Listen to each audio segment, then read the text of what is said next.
भगवान 1 साल के हुए हैं, यशोदा जी ने भगवान का अभिषेक कराया है। अभिषेक करा के भगवान को थपकियां दे दे के पालने में सुलाया। और अब मैया सोचे कि ऐसे लाला को यदि सामने सुलाऊंगी तो ये गोपियां सोने नहीं देंगी। कोई आएगी तो उठा के नाचेगी, कोई आएगी तो मुख चूमेगी, कोई आएगी तो शायद बाहर ले जाए। इसलिए मैया ने पालना उठाया और मैया के आंगन में एक रखा था छकड़ा। छकड़ा समझ गए? बैलगाड़ी के जैसा छकड़े के नीचे पालना रख दिया।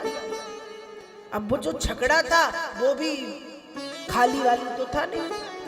उस छकड़े के ऊपर दूध, दही, माखन, मिश्री से भरी बड़े बड़े बर्तन रखे। और उसी दिन कंस ने भेजा है सक्टासुर को। किसको भेजा? सक्टासुर। अब जब सक्टासुर आया, उसने जब देखा सब और भगवान को देखा तो बहुत खुश। इतना सा वजन बढ़ा के इस छकड़े पे बैठूंगा, छकड़ा कृष्ण के ऊपर गिरेगा, दब करके कृष्ण मर जाएगा। ज्यादा कुछ नहीं करना। अदृश्य रूप में आया, वो किसी को नहीं दिख रहा, उसको सब दिख रहा है। और वो उसने अपना वजन बढ़ाने का विचार किया और सोचा कि बस मैं बैठूं इस छकड़े पे। वो सोच ही रहा था, भगवान ने करना शुरू कर दिया। भगवान ने अपने हाथ पैर चलाए और हाथ पैर चलाते चलाते चलाते चलाते एक लात जब लाला ने छकड़े में मारी तो छकड़ा पलट गयो और सक्टासुर मारा गया, मर गया। और मैया का जितना दूध दही था सब वहां चारों तरफ फैल गया, सब चारों तरफ बिखर गया। खूब मैया ने जो संभाल के सबके लिए रखा था सब में फैल गया। आवाज धम से जब आई, भाग करके मैया गोपियां बाहर आई। जब देखा तो छकड़ा पलट चुका है, सब फैला पड़ा हुआ है। अब सब सोच में डूब गए कि हुआ तो कैसे हुआ, ये हुआ तो हुआ कैसे, ये संभव कैसे, ये हो कैसे सकता है, ये हो कैसे सकता है, कैसे हुआ। सब विचार करने लगे। न आंधी, न तूफान, न हवा। इतने में 2-4 बच्चे वहां खड़े थे। बच्चे कहते मैया हम बताएं ये कैसे भयो। मैया बोली बताओ। बच्चे बोले मैया ये तुम्हारो लाला है नेक्सो, छोटो सो, लेकिन इसने अपनी एक लात जब छकड़े में मारी तो छकड़ा पलट गयो और ये सारो सामान यहाँ वहां फैल गयो। मैया ने गाड़ी लेके बच्चों को भगाया, चलो भागो, कुछ भी बोलते हो, नेक्सो लाला, इतनी इतनी सी उसकी लाते, इतनी सी लात छकड़े में पड़ेगी, छकड़ा पलटेगा, भागो यहाँ से। अब बच्चे गए, मैया ना मानो, हमने तो जो देखा हम वो बोलेंगे। और वास्तव में हुआ यही था। कहते ना बच्चे मन के सच्चे, छोटे बच्चे झूठ नहीं बोलते, जो देखेंगे वो बोल देंगे। और बच्चों ने जो देखा वो बोल दिया। पर मैया के मन में यही कि नेक्सो लाला, इतनी इतनी सी लाते, कैसे छकड़ा पलटे। और मैया को लगे बच्चे तो बच्चे कुछ भी बोलते हैं। और ऐसा कह के मैया ने कहा जो हुआ जैसे हुआ जाने दो, कम से कम हमारा लाला तो सुरक्षित है। और फिर मैया ने सोचा कि खूब नजर लग गई, तो खूब नजर वजर उतारी मैया ने, ये वो किया और फिर लाला को भीतर ले गई।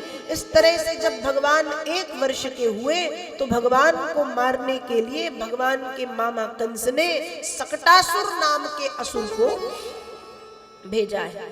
देखते ही देखते समय बीता, तृणावर्त आया है। तृणावर्तः शांतरयो बात्यारूप धरो हरण कृष्णं नभो गतो गन्तुम न सकनो भूरि भार भृत। जब तृणावर्त आया तो ये वायु के बवंडर के रूप में, धूल के रूप में आया। वो गोल गोल वाला, उसको कहते हैं बवंडर, उसके रूप में आया। इसने आकर के पूरे गोकुल को धूल से ढक दिया है, आच्छादित कर दिया है। गोकुलवासी स्वयं को देखने में असमर्थ है, खुद को नहीं देख पा रहे, कोई किसी को नहीं देख पा रहा। सब अपनी अपनी आंखें बंद करे। भगवान पालने में लेटे थे। इसने तृणावर्त ने भगवान को उठाया और आकाश में ले गया। भगवान तो शांति से पड़े थे, लेकिन इस दुष्ट ने दुष्टता की। जब भगवान को आकाश में ले गया उठा के और सोच रहा है थोड़ा सा वजन बढ़ाऊंगा, आकाश से पृथ्वी पर पटक दूंगा, कृष्ण मर जाएगा, उसके मन में ये है। भगवान ने तुरंत अपना वजन बढ़ाया और जब भगवान ने अपना वजन बढ़ाया तो तृणावर्त को लगा कि मैं मेरे हाथ में किसी बालक को नहीं, किसी पहाड़ को ली हूं। उसने भगवान को छोड़ दिया, और जैसे ही भगवान को छोड़ा तो भगवान गिरे तो नहीं। क्यों? भगवान का एक कथन है कि भैया एक बार जो मुझे पकड़ लेता है ना, वो तो मुझे छोड़ देता है।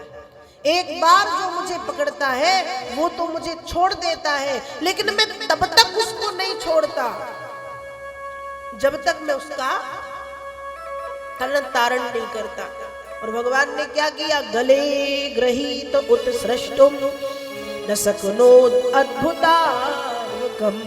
और भगवान ने तृणावर्त का गला दबाया और तृणावर्त को मार डाला। अब तृणावर्त की जीवन लीला समाप्त हुई है। इसके बाद न जाने कितने कितने राक्षस, अघासुर, बकासुर, कागासुर, धेनुकासुर, प्रलंबासुर, न जाने कितने कितने असुर कंस ने भेजे। एक के बाद एक भगवान सबको तारते गए, मारते गए, मारते गए, तारते गए। एक वर्ष के भगवान है,